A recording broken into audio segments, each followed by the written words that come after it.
محمد يا منصور، طالع يطلب حقه كبر، جاي أكفان ومجروح، يهتف يسقط حكم العسكر، سارق وصوته مبحوح، هشم صدره رصاص العسكر، ترخص لك يا بلاد الروح.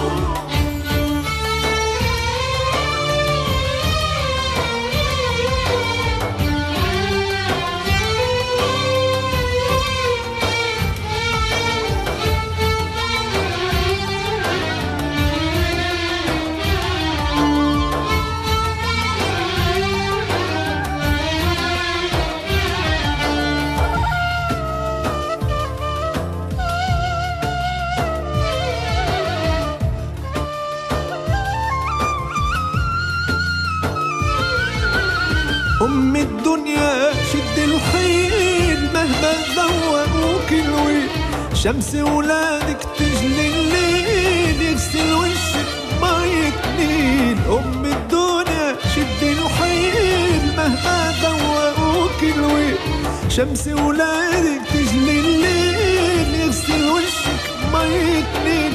يا كناني تعزي الإسلام كوني للثورة عنوان، يا كناني تعزي الإسلام كوني للثورة عنوان، يا كناني تعزي الإسلام كوني للثورة عنوان، طالع يطلب حقه كبر، جاي أكفان ومجروح، يهتف يسقط حكم العسكر، سارق وصوته مبحوح، طالع يطلب حقه كبر، جاي أكفان ومجروح، يهتف يسقط حكم العسكر، سارق وصوته مبحوح، هشم صدر رصاص العسكر، ترخص لك يا بلاد الروح، هشم صدر رصاص العسكر، ترخص لك يا بلاد الروح.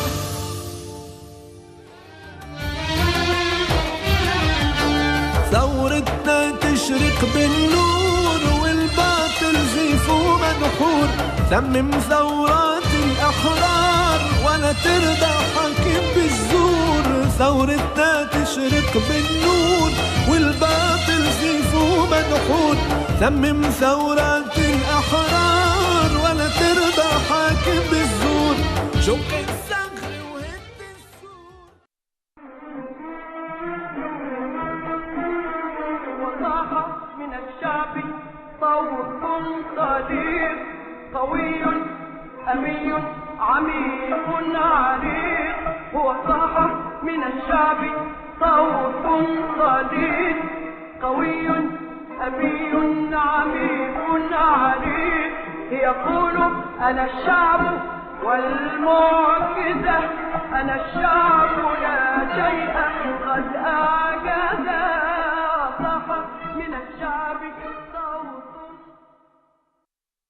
كنا نود أن يكون أحدا من عائلة الشهيدة المكرمة موجود بين الأحياء فينا ليستلم درع التكريم، لكن الشهيدة أماني فضل أبو جزر بنت الكلية الجامعية فقدت كل أفراد عائلتها في الحرب، وتبقى ابنتها الصغيرة، فلتتفضل لاستلام درع التكريم. أنتم الأحرار حصن كل دار، ما ذلكم حصار، ما همكم قيود. أنتم الأحرار حصن كل دار، ما ذلكم حصار، ما همكم قيود.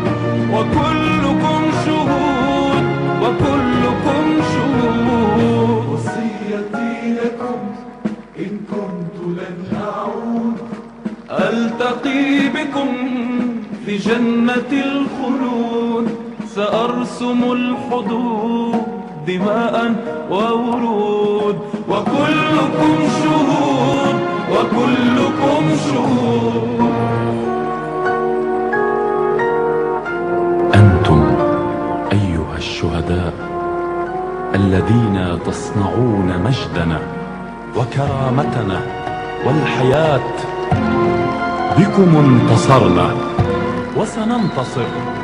يا من بسطتم الأرض سنابل خير، لن نترك أمانة دمائكم سنبقى على العهد والوفاء.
I want to begin with the Freedom House report, which you should look at, of 2015. Now, I historically I've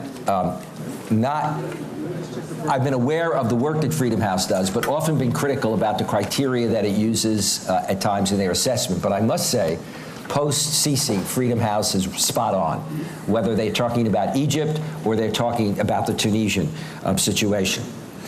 And by way of introduction, what they wind up saying when you look at them, they say, in terms of the trajectory of democracy, by the late 1990s there was significant global shift to electoral democracies.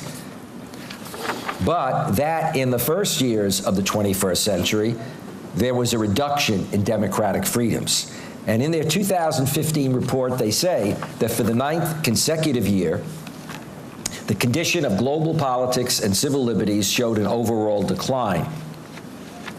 Indeed, acceptance of democracy as the world's dominant form of government and an international system built on democratic ideals is under greater threat than at any point in 25 years. This afternoon, I will tell you their comment with regard to the situation in Egypt, which, in light of those comments, basically, Egypt becomes a quintessential example of how bad things really are, okay? So that's by way of background as we come into this. It seems to me, and two colleagues and I have just finished a book which just went to Oxford last week. It began as with the word Arab Spring, and so of course we had to rewrite it for the last 2 years, and then just decided, who cares? You know, if I'm not gonna live to be 100, so we can't keep revising this stuff.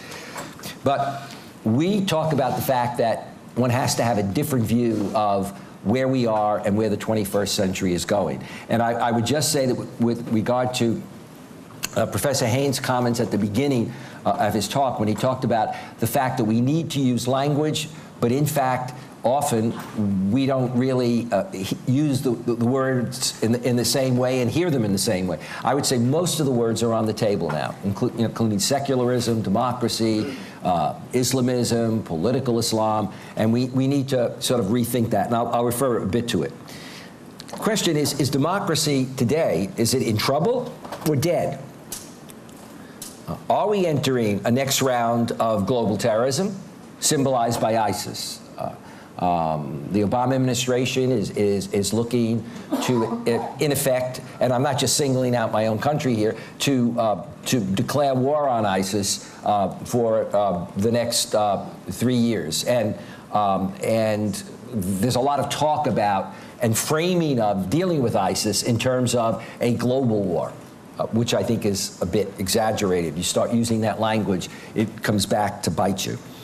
Or are we currently in a stalled stage in an inevitable process of democratization in the 21st century? In other words, there are reversals, okay? We're in a stalled stage, you know, it is a kind of winter, but do we see not only the possible for change down the line, but that it's probably going to be inevitable? It may take a long time for a variety of reasons, which I'll get to. Just very briefly, because everybody has referred to it, I think it's important again to note that when the uprisings took place, everybody was shocked, including many who initially went into the street, that they really were effective and the governments were toppled. And the level of that, I think, then led to the kind of euphoria, on the one hand, of those who had great expectations that somehow there was going to be this, you know, tsunami wave of democracy across the region. On the other hand, that then led to the really incredible fear and threat that came from many governments in the Arab world, particularly the Gulf governments.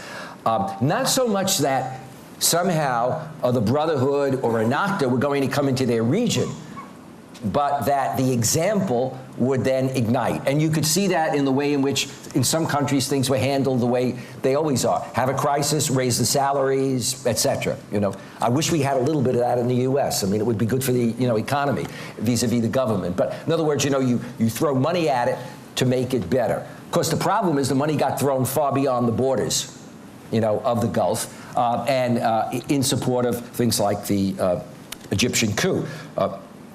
Which, of course, is not a coup, according to some governments. Now, if we look and think about this, we held in Istanbul after this, we meaning my center / Center for Muslim Christian Understanding, Georgetown, and a think tank in Turkey. We held a meeting in Istanbul right after it. We had activists, Islamic, secular, etc., from Tunisia, Egypt, Syria, Libya. However different they were in their perception of things, etc., they agreed on two major concerns and problems. One was the deep state. As one of them said, you know, when you had the French and American Revolution, the others were either killed, imprisoned, you know, fled the country, but in fact, we have the reality of dealing with an entrenched bureaucracy, military, court system, of security, and, you know, what will that mean in terms of our reaching? And the other was, of course, the question of the double standard. Now, 2015 comes, the tide turns, and we see what looks like almost the breakup in the Middle East and the concern about where do we go from here. We see a restoration of authoritarianism in Egypt, but we also see the danger of a restoration, a greater authoritarianism, not only occurring within the Gulf itself, that is against opposition movements and any opposition that is Islamist, but also the export of that attitude. And people were talking about that. You know, not just the declaring, let's say, of, not just, but, you know, a single movement as terrorist, but in effect saying all of these groups ultimately are affiliates. And here's where we get into the problem when we use a word like Islamist historically. We don't distinguish between those that function in mainstream society, you know, and those that are extremists. Instead, we buy into the logic of authoritarian regimes all along, that those that seem to function in society are wolves, you know, in sheep's clothing. And of course, then the danger is Western governments buy into that. And so what we see also is that a conventional wisdom that looked refuted by the uprisings, that is, that, you know, that in fact the majorities really, because the politics or culture didn't want democracy, or that security was based on stability, therefore we just support the authoritarian regimes. Well, then it looked like over time the US and the EU were, you know, they had to deal with that and were adjusting to it. But now we're back into a situation where it's as if we go back to that old model. And in fact, one of the things that's kind of noticeable is in certain areas, some countries, some European countries, certainly the UK, and also the US, look like they're actually getting closer to some of their allies that are problems. And that, of course, sends also the wrong signal, both within the region as well as outside. And also the danger is that it can exacerbate greater radicalization, which, again, I will talk about later. I think the two cases of Egypt and Tunisia are interesting. You didn't give this to me yet, so I haven't seen the 2 minutes. Okay.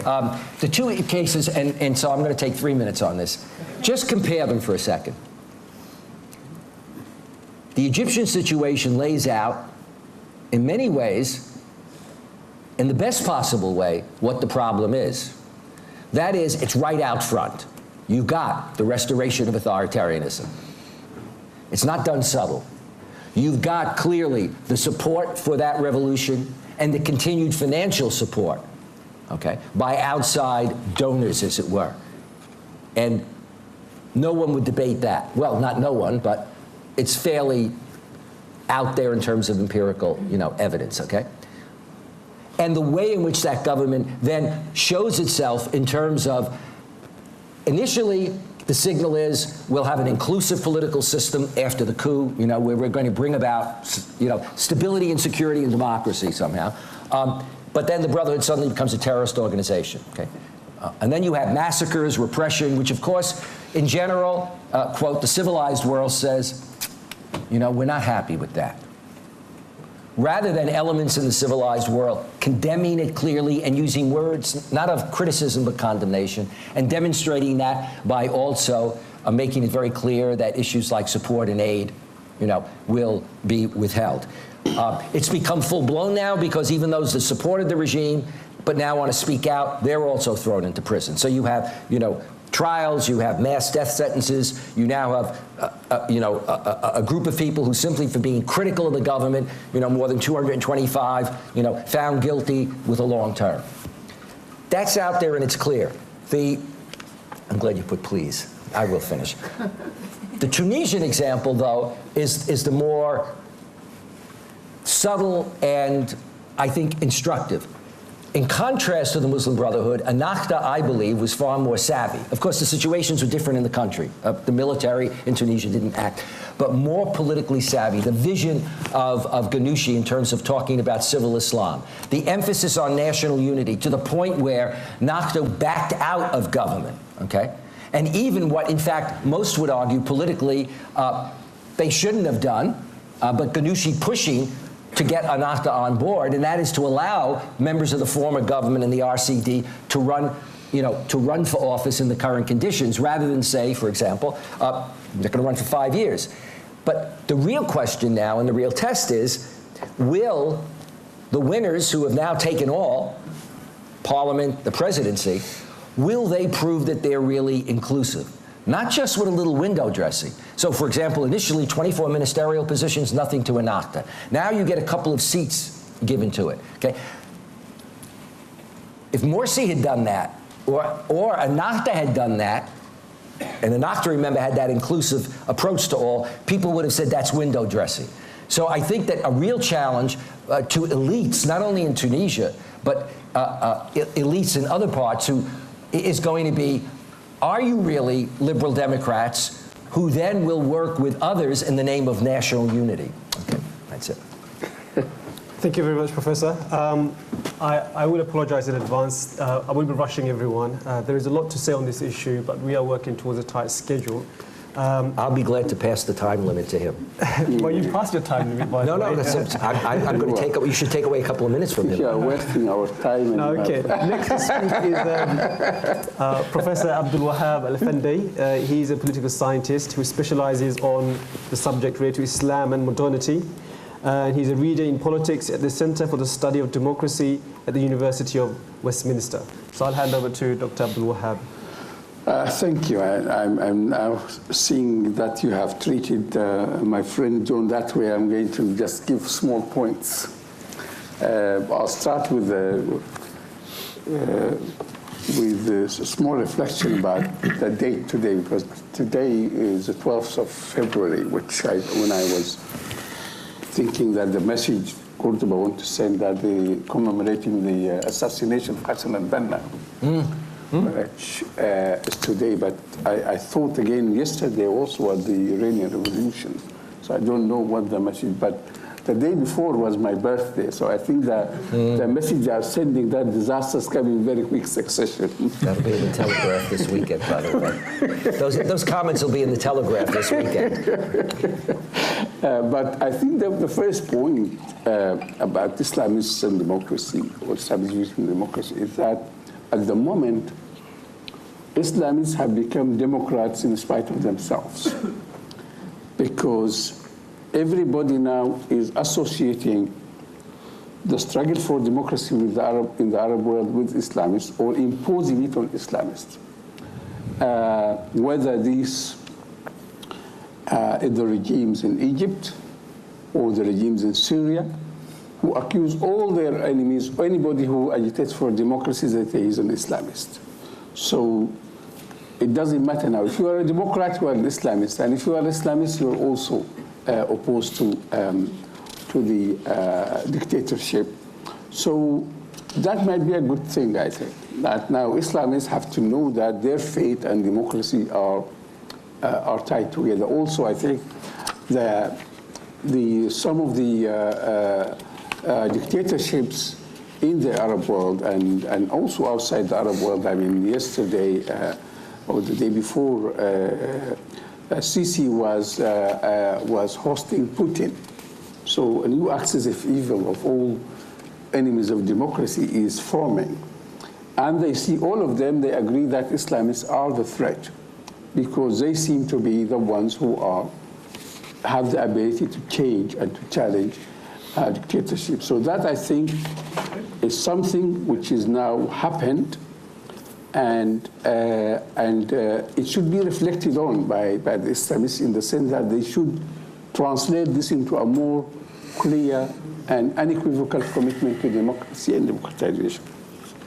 The second point, I think, we always have to look at the context. The actors in this game are not the Islamists alone. They are the states, they are the international community. But if we look, for example, if you want to look at empirical evidence, I am really, of course, shocked and saddened that our friend Joel and me and everybody else here, Anwar Ibrahim, has been unjustly convicted in Malaysia this Tuesday. Again, it's happened to be on my birthday as well. And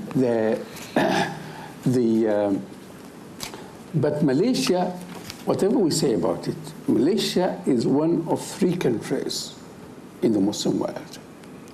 The other is Kuwait, and the third is Jordan, where there have been some level of democratic stability, mild authoritarianism, but still openness, democracy.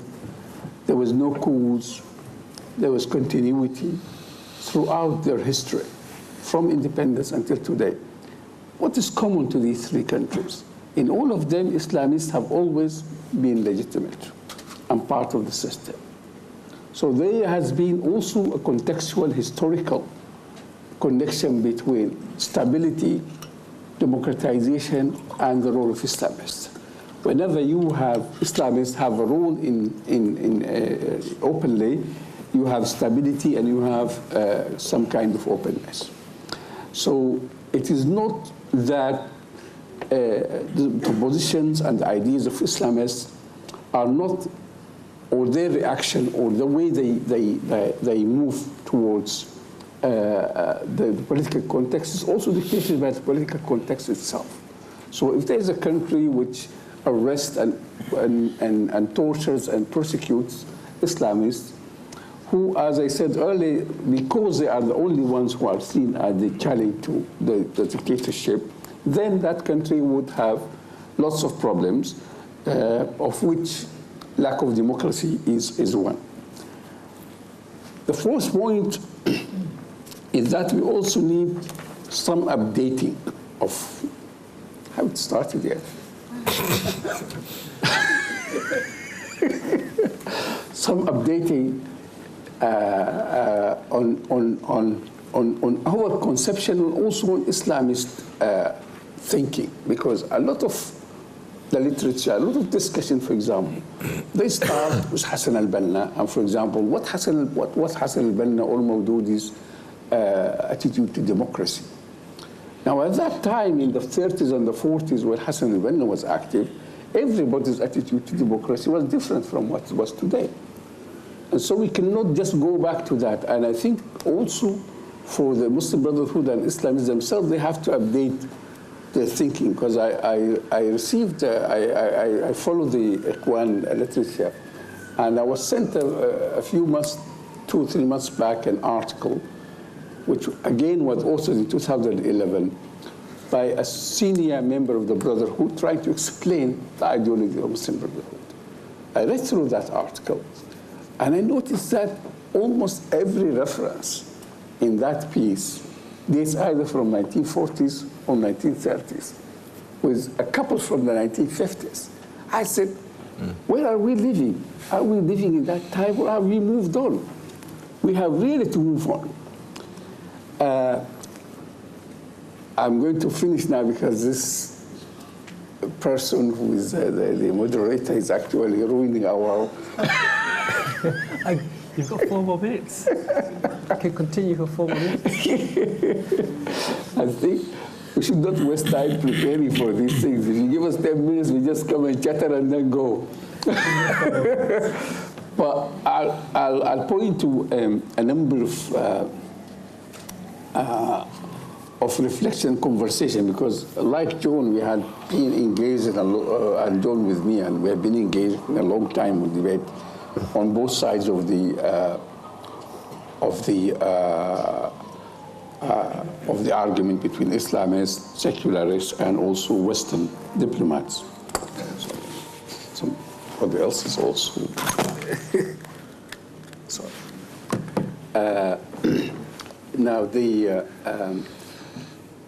in 2008, we had organized a conference at CSD here, and the title at that time was Islamists and the Hamas Challenge. And the point we're discussing was not about Hamas and violence, but was about the way Hamas has come to power without expecting it or knowing it or wanting it. In 2006, they ran for the election and suddenly won the election. Now, everybody knows that Hamas didn't want that, because if you become a prime minister in the so-called Palestinian Authority, you have to deal with Israel, and you have to be actually do the job of Israel of keeping the Palestinians quiet. And that's not the job which Hamas wanted. But then they didn't think ahead about what do you do if you get elected. And we had all these members of the Muslim Brotherhood, Katatni, Ghanouchi, and everybody, and from Libya, and said, all right, can you tell us what will you do if you get elected without wanting it? And at that time, all of them didn't seem to think that they'll be elected. And people like Al-Ghanouchi, of course, rightly at that time said, I mean, we can't even get into our country. How can you ask us to think about getting elected and things like that? But I said, all right, humorous, think ahead. Because that happened to Hamas, why don't you think ahead? And I think this is probably one of the main problems of Islam. It's not that they don't know how what democracy is, or they don't want democracy. They are not bold enough. They do not think, all right, we're going to rule. Let us think of a kind of policy to do when we rule.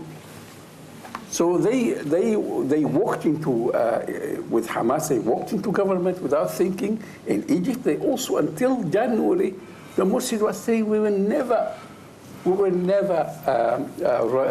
field the presidential candidate, because as he said at that time, we will be like Hamas in the sense, in a different lesson. We will be under siege.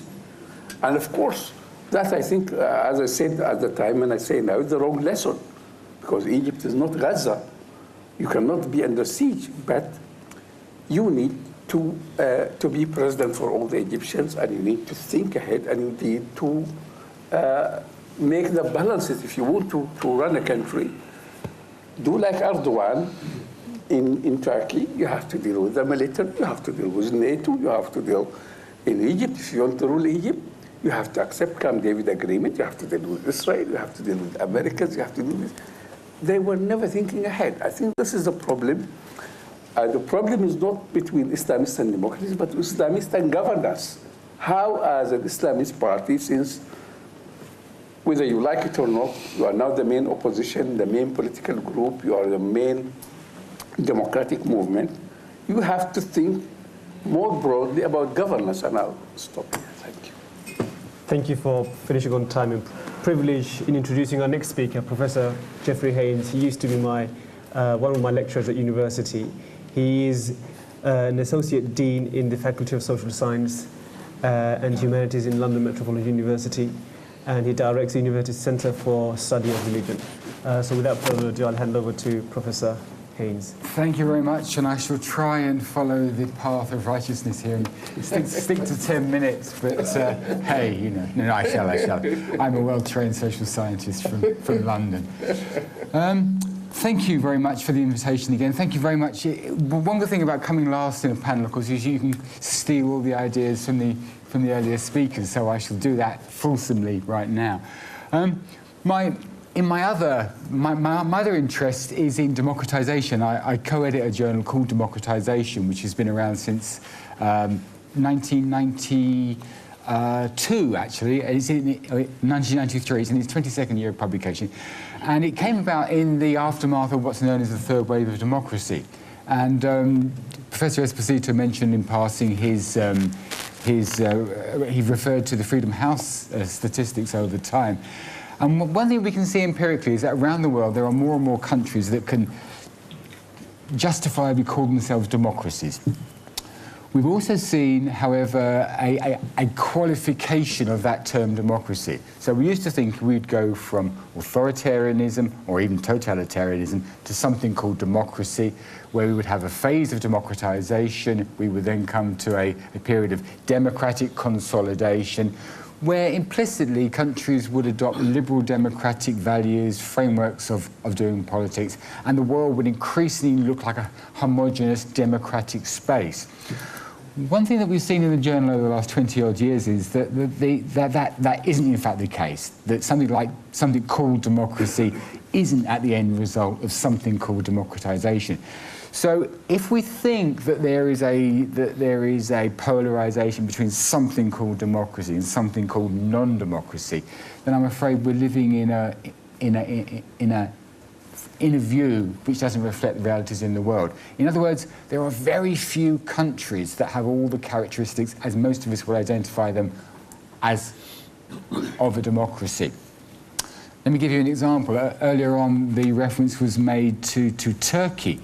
And Turkey is often highlighted as one of the success stories of the Muslim world because for the last 13 years, the AK Party, the Justice and Development Party, has been in power, and it's won considerable percentages of the popular vote. The last election, the most recent election, it got nearly 50% of the popular vote. Now, in one measurement, that's a democratic success story because Turkey's ballot box politics are relatively clean, they're relatively unaffected by the military, say, which used to be a major player in Turkish politics. Yet, Turkey in the Freedom House ratings, the Freedom House league table, is declining in terms of its democratic characteristics. Not because it has elections which are not particularly good, but because the context of those elections are increasingly undemocratic. And it's a pity the speaker defending the AK Party government isn't here now, because one thing which the AK Party government is very well renowned for is locking up journalists whose view of the world is different from the ruling elite.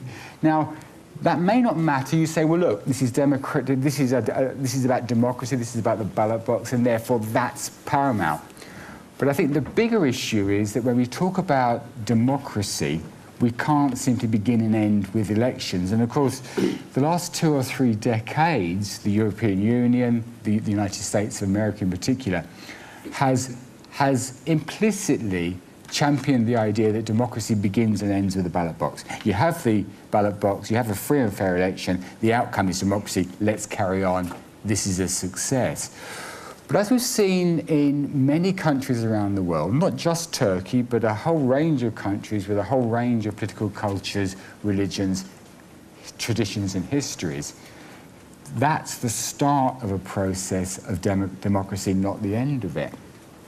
And one lesson, if I can use this terrible cliche, one lesson which we can see from the Western experience is that democracy is a very hard-won prize which takes many, many decades in most cases, to reach fruition. So the process of something called democratization in Western Europe, one could trace back in many countries to the 19th or even the 18th century. Democracy takes a long time to learn. And what democracy is about the willingness to tolerate views that you're not happy with. This notion that I abhor your views, but I will die for your right to express them. And this is the difficulty of 5 whole minutes. Thank you so much. He's favouring you. He is. Well, clearly, he's a former student of mine, so, you know. Way to go, as I believe the Americans say. And, you know, it's a question that even in the bastions of democracy, the United States, let's say Britain, let's say France, the sort of the card-carrying key members of the democratic club, this relationship between political outcomes and democratic values is by no means a given. It's by no means something which emerges spontaneously just because we have elections. The reason I'm using all this as a framework for the question that we're looking at today about Islamist perceptions of democracy and the state is that it would be fanciful to think that just because someone gets into power by the ballot box in a political environment which does not have a democratic tradition, it would be fanciful to think that democracy would simply flow. Because periods of authoritarianism are often about winners and losers. It's a zero-sum game between those in power and those out of power. And, you know, none of us are perfect. If we've been on the receiving end of draconian policies which have undermined us, which have treated us badly, it's almost human nature that when one gets power, one is resentful of those who formerly put us under a difficult regime. It's not ideal, but I think democratization, and what we've seen in the rest of the world about this really, in this third wave of democracy, whether we look at Latin America, Sub-Saharan Africa, South and East Asia, the former Soviet Union, the key acid test about democratic success or failure is to what extent can we tolerate views, can we live with views that we don't agree with. So it's very difficult indeed to move from a position of authoritarianism to a position of democratization in the sense that I'm referring to. In many ways, I suspect that the label political Islam and Islamist is rather a red herring when we look at this issue in relation to the Middle East. A country which is rarely mentioned in terms of democratic success stories in the Muslim world, relatively unusual to hear about it, is Indonesia, the largest Muslim country in the world, 200 plus people, which has been a democracy since 1998. Now, it's worth thinking about this because when we tend to think about democratization failures in the Middle East, we tend to almost intuitively say, this is the Muslim world, this block of 20 countries is the Muslim world. But of course, the Organization of the Islamic Conference comprises 57 countries, which either have a Muslim majority or a highly significant Muslim minority. The Arab world, therefore, is not the Muslim world. So one could say, I would argue that it's nothing really to do explicitly with the dimensions of political Islam, making democracy achievable or not achievable. Because countries like Indonesia, or maybe India with its 150 million Muslims, which has been a democracy for the most part since 1947, and those Muslims have had no problem living in a democratic framework over those 6 or 7 decades. It's not so much political Islam which is a drawback to democracy or an encouragement to democracy. My strong sense in the Middle East and North Africa is that we're talking about a political culture created and maintained by issues which are not to do with Islam. They're to do with authoritarian rule, they're to do with the zero-sum game of politics and the unwillingness of those with power to give up that power. Now, hey, this is hardly revelatory. Political elites don't like losing power. They don't like losing power anywhere. But in countries that have democratic credentials which are demonstrable, the political elites are still necessarily lose power when the popular will demands it. Yet if those political elites could not lose power as a result of the popular will, I'm fairly sure that in some cases at least that is what would occur.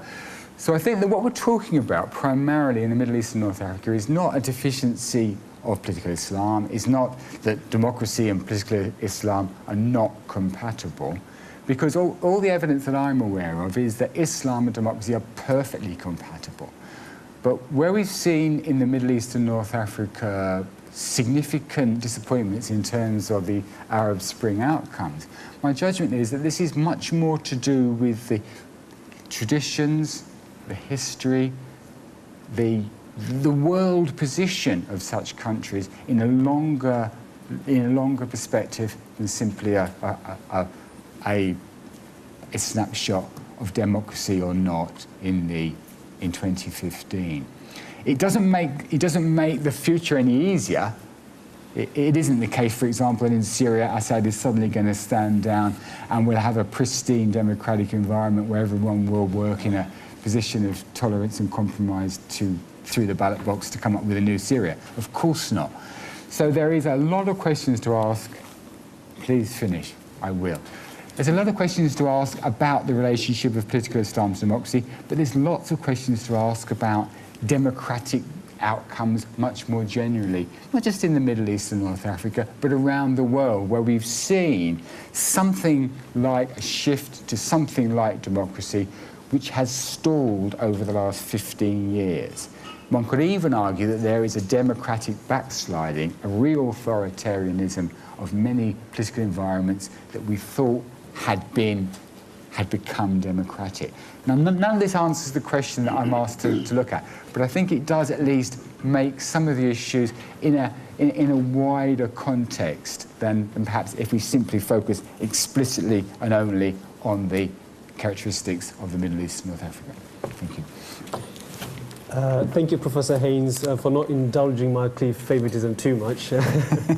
I've been strictly advised to finish at 1:20, so we only have 15 minutes, which probably gives us 2 rounds of questions.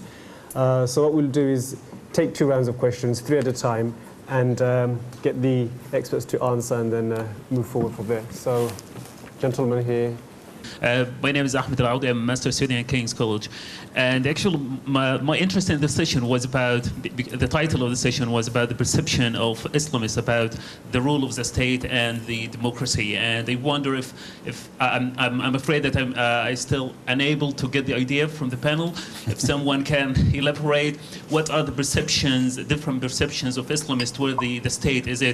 What are the interests of the state that Islamists think that they should guard and they should work forward to achieve it? Is it the religion? Is it the national interest? Is it the economic success? So this is my question.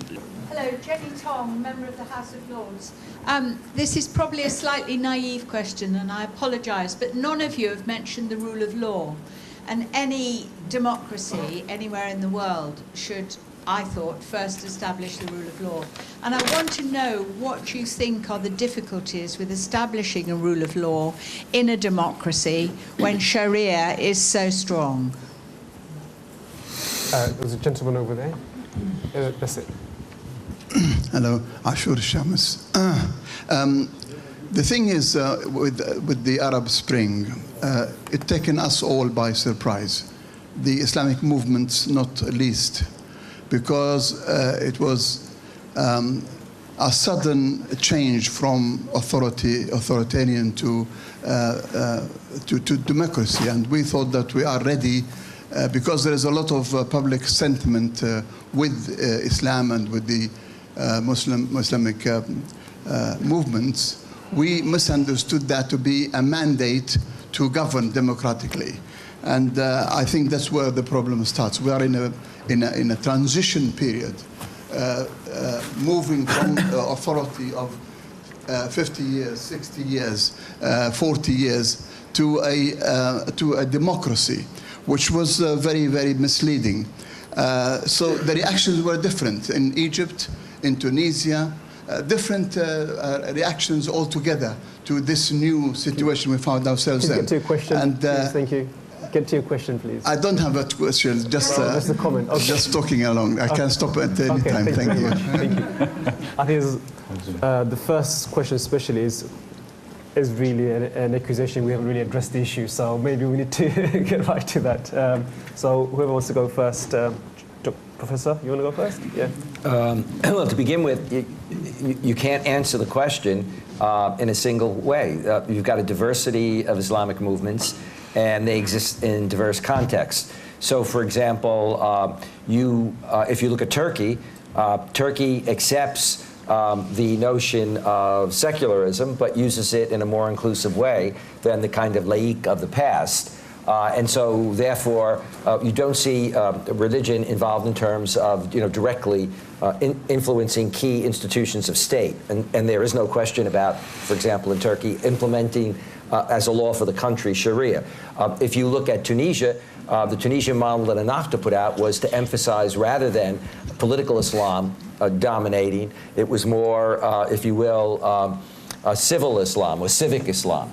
And then you have, if you actually look, therefore, at that approach, it's a more flexible approach than, for example, than Morsi was open to. I mean, Morsi was willing to adapt, but only up to a point. In a meeting at the UN that I put together for him, with others, put together for him when he was going to the UN with religious leaders from across the country, at one point he kind of quickly mumbled and said, gee, like I could almost go along with the way the Tunisian definition goes. In fact, even the term secularism, if understood. But what he was really saying is secularism is much more of a red flag in Egypt than it was in Turkey. So a lot really depends on the movement and in a different context. And I'll just leave it at that. And then later on, if you want to get to the Sharia question, we can do that. I think I'll start with agreeing with Ashur in the fact that there was a misperception about what was the mandate after the elections, and it is a transitional mandate. And I think one of the mistakes, especially in Egypt, was that Morsi thought it was his mission to just reform the economy of Egypt and change everything and go forward and not just manage the transition until the next election. And that was one of the problems. With regard to the idea of the rule of law, I think that from what I see from the intonation of the question is that you seem to see a contradiction between Sharia and the rule of law. Well, Sharia actually is the epitome of rule of law. As in principle, in the sense that Sharia is supposed to be a body of law which is independent of the people who are. So in the sense, Sharia does not contradict with the rule of law. But you seem to mean by the rule of law something else, which is a kind of also political restraints and some liberalism. I think the whole idea, the whole debate, I think, in the Middle East is not about democracy, and you probably rightly pointed out. It's about liberalism.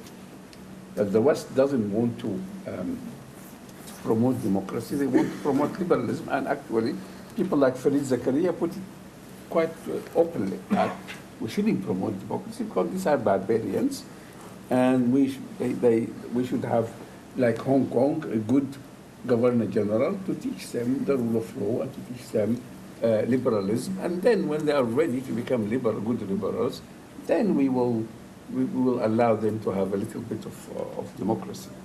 And so I think that also, if I commented on Jeffrey's point about the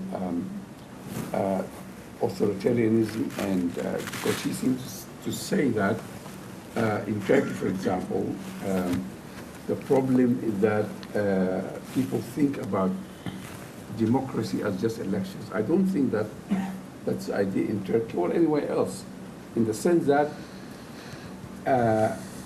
democratization is not also about is not about governance. Morsi, for example, in Egypt, didn't have control over the military, didn't have control of the police, didn't have control of the media, didn't have control of the judiciary.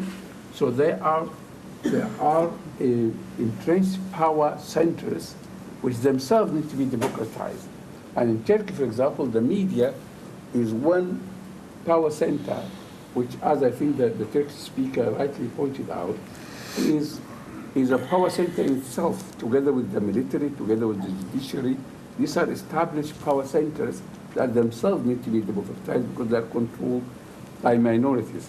But the point I think which was made is that in Turkey, nobody is arrested as a journalist for differing with the government, but everybody differs with the government. If they wanted to arrest all journalists who disagree with the government, there will be no newspaper or television station. But I think that the final point is about the state. I think the Islamists and most, even I think a lot of academics, do not understand the nature of the state in the Middle East. The nature of the state in the Middle East is not just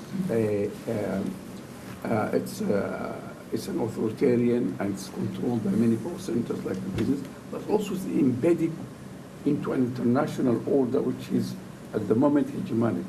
I mean, people speak about lack of democracy in the Middle East, but for example, when Eastern Europe began to democratize, Russian troops were moving out of Eastern European countries, and so people were democratizing. The same year, Western troops were moving into the Middle East to prop up dictatorships. So, as Joe rightly mentioned, for example, if a government, for example, let's speak about an authoritarian government like Saudi Arabia. When a liberal activist is imprisoned and beaten, the whole world stands up. When in Egypt, hundreds and thousands of people are trampled on and killed, nobody bothers. So there is a context. These states are not standalone. They are within a context.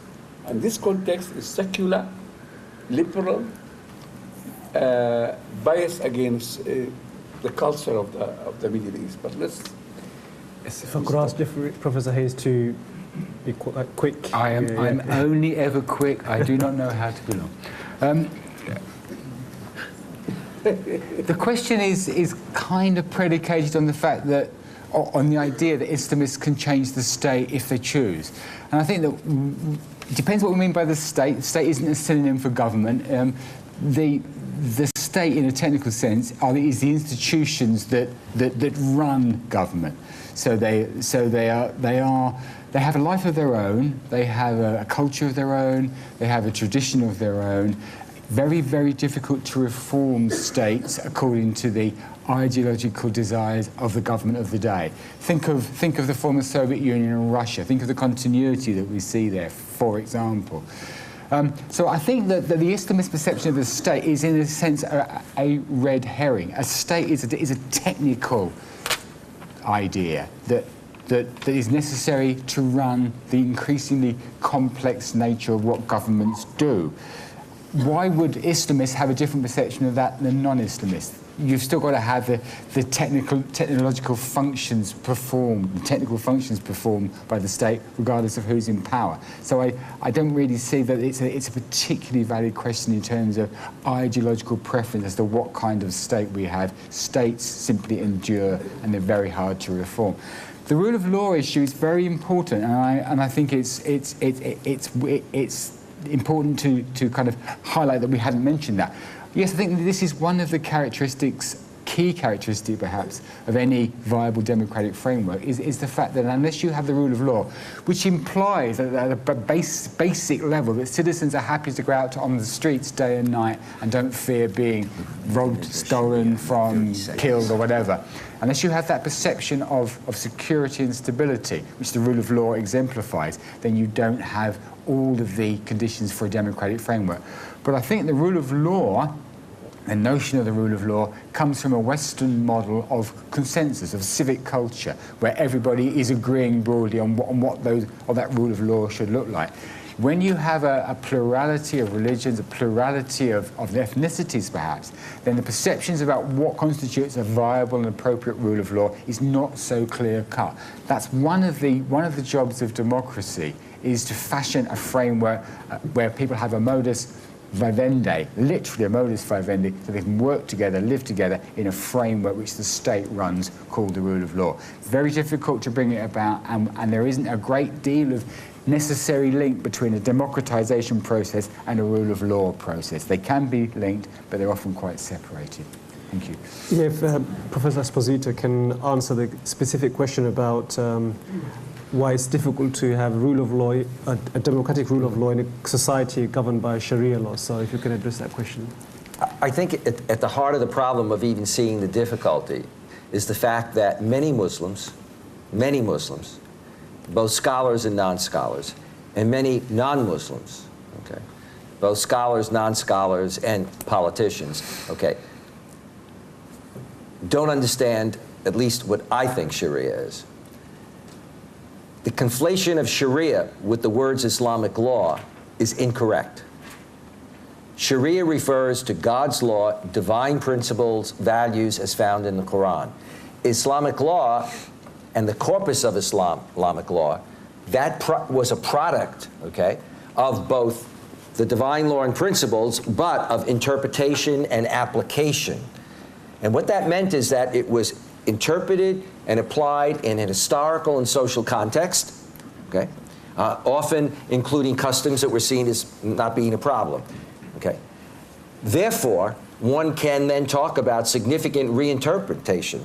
The problem is that your hardline extremists, like hardline people who have a problem with Islam, okay, both opt for this notion that it's all divine law.